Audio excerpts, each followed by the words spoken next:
Så er vi 4 mand på vej til Dirty Sunday. Kasper skal også køre, så vi bliver 5. Trygve, jeg og Kasper kører 80, og Jesper og Jens kører 130.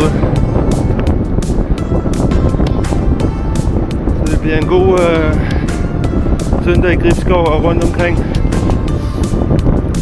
Dusty Sunday måske, det er helt tørt derude.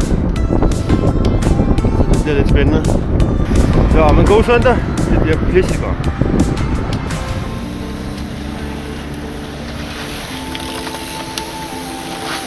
Der var nogen, der kører. Ja.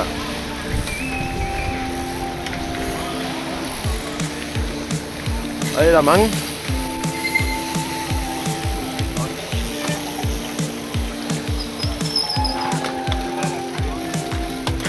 God tur, Jens!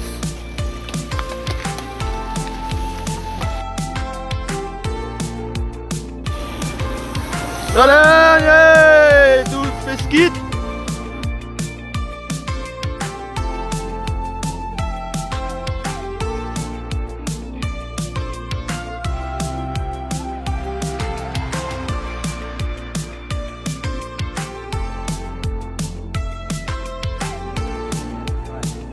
Christian her siger, han kører stærkest af alle i H40.